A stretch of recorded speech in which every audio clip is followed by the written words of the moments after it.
What's up, chosen ones? It's Fearfully Made. I'm back with another quick message.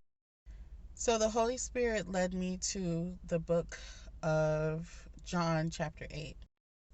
As I was up seeking the Lord this morning, the Holy Spirit was letting it be known to me that there are people that are critically judging us without taking a look at themselves in the mirror.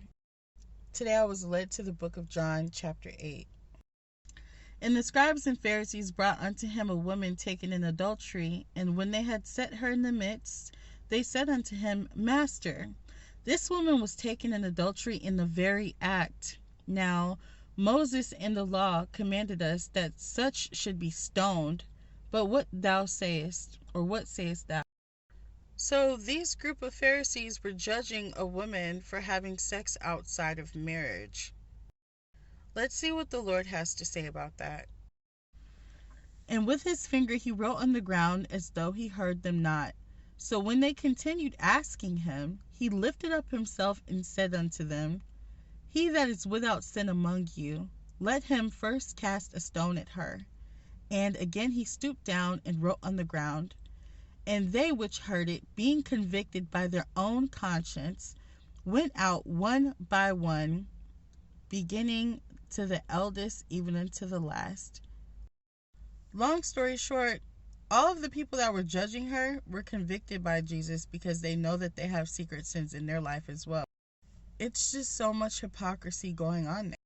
All of the Pharisees knew that they had secret sins in their life, and that's the reason why they got up and left. People will call you broke and be thousands of dollars in debt.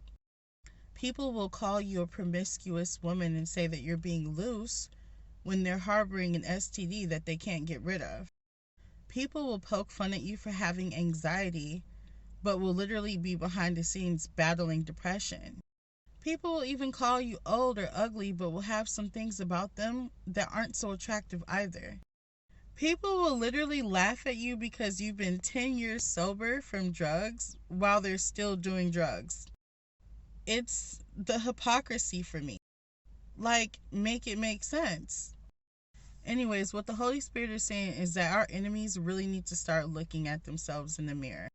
Because people will really sit up and talk about your life, and then after they're done talking about you, they'll go about their life as if their life is perfect, when their life is probably just as flawed as yours, when their sins are probably just as greater as yours, when they're out here hurting others and you're not hurting anyone.